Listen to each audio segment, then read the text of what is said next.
Good day, folks. Everything new under the sun. I want to talk about the judgments in Revelation, chapter 6 to start with. Of course, that involves the four horsemen of the apocalypse, and then later on, as it relates to the seven bowls and vial judgments. So Revelation chapter 6 is, of course, the seals, and at the end you have the bowl judgments you see in the blue square there, which I can't show you with my mouse.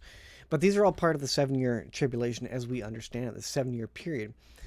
And if all that happens within that time frame, and I suggest to you that in fact the seal judgments actually start prior to that 7-year period.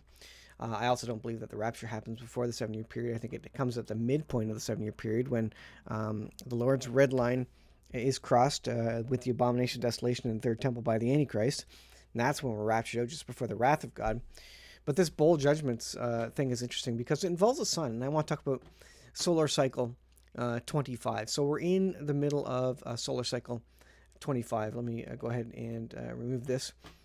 You can see the solar cycles here. You can see 2020 was kind of the minimum, and we're heading upwards. It is the year 2024, month of May, and you can see that we're heading towards the predicted peak of the solar cycle, which is going to peak sometime in 2025. What's interesting is the number of solar flares and that sort of thing coming off the sun, the sunspots, the coronal mass ejections, the potential for Carrington events, etc. And we're going to see this increase in the last days. And I think it's interesting because Revelation chapter 16 details the vials that are poured upon the sun by the fourth angel. And the fourth angel poured out his vial upon the sun, and power was given unto him to scorch men with fire.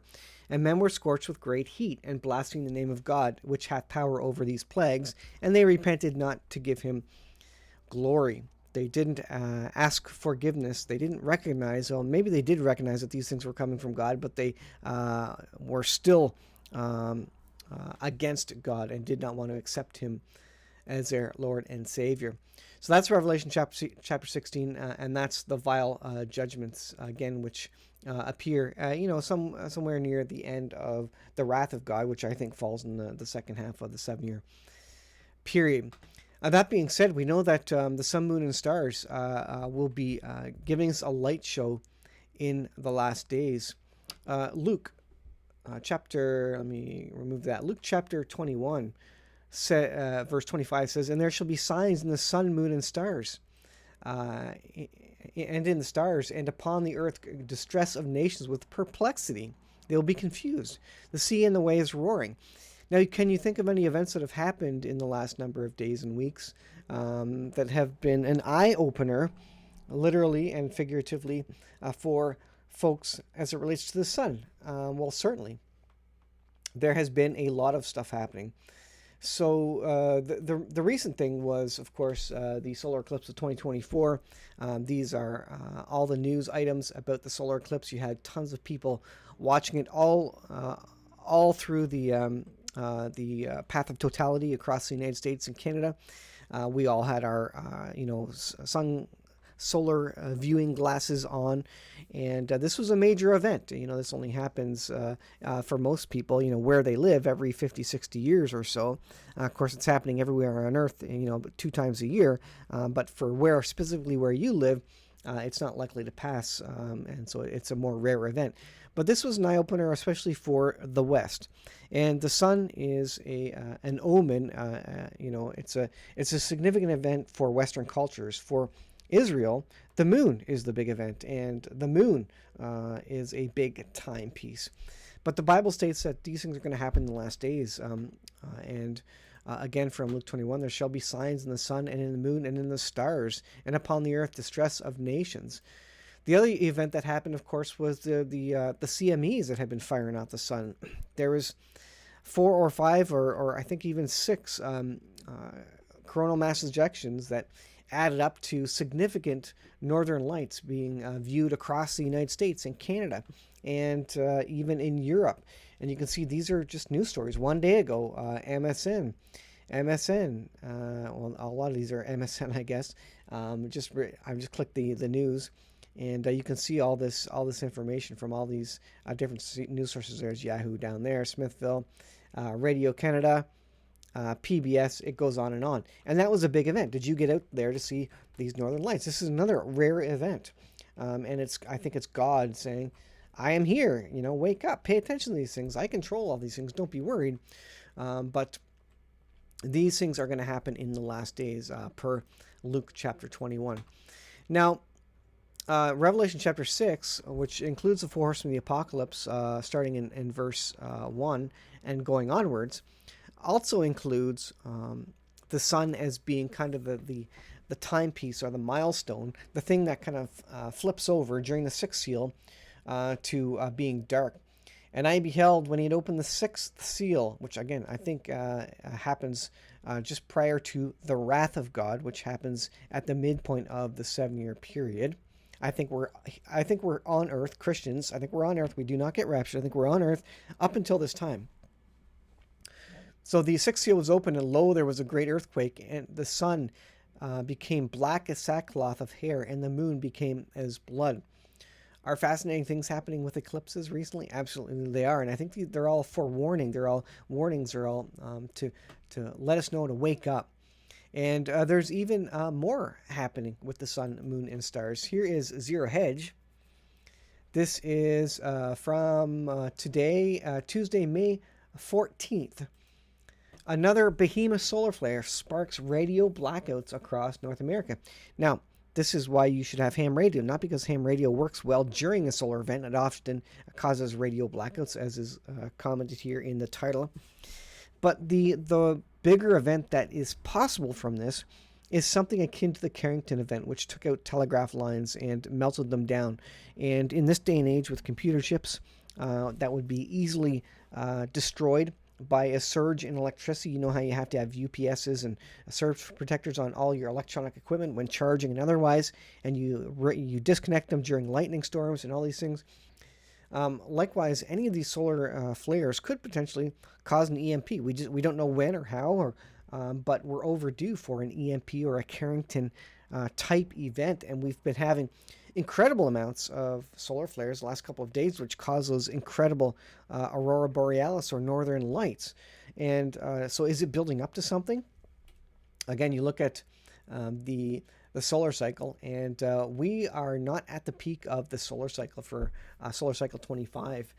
We're heading there. It's supposed to peak in 2025 according to predictions, but will this be used as part of the last days and the wrath of God which is to come? I believe this happens near the end of the 7-year period. So if you look at the solar cycle there, it is recurring every number of years. Let's see, from about 2000 to 2009 there, about every 9 years.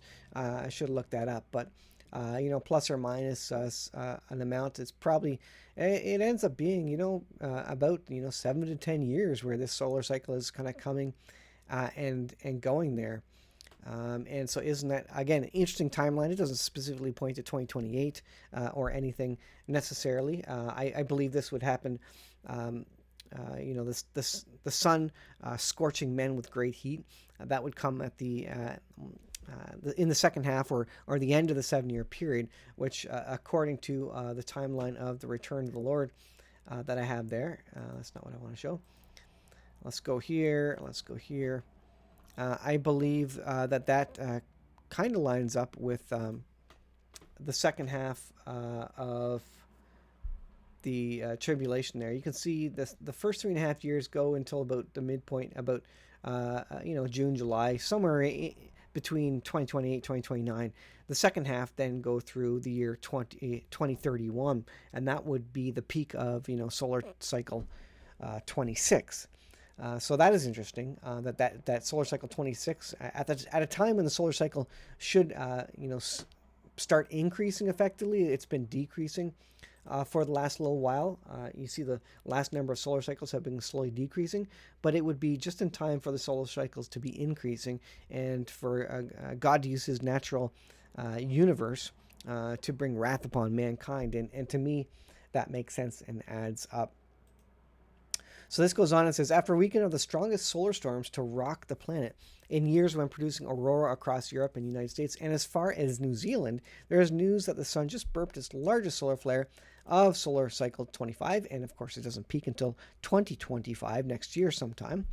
The largest solar flare of the current solar cycle 2025, largest since 2007, was just observed around Deep Herring AR 3664 off the west limb. It says the X8.7 event peaked May 14th, so this is going to reach us, I guess, tomorrow, the next day, causing a strong R3 level radio blackout over North America. Solarham wrote the filament located in the northeast quadrant erupted earlier today and produced a light bulb shaped coronal mass ejection CME.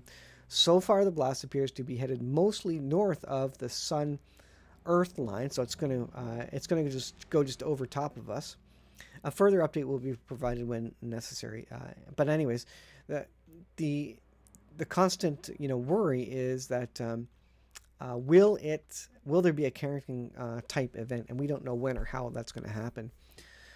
This is a graph of solar cycle 2025, or sorry, solar cycle 25, peaking in the year 2025.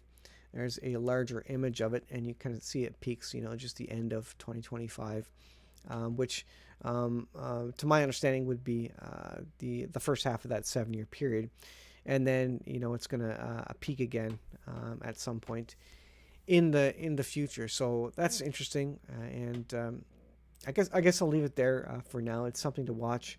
But the Bible speaks about these things in terms of, let's see, let's go back to,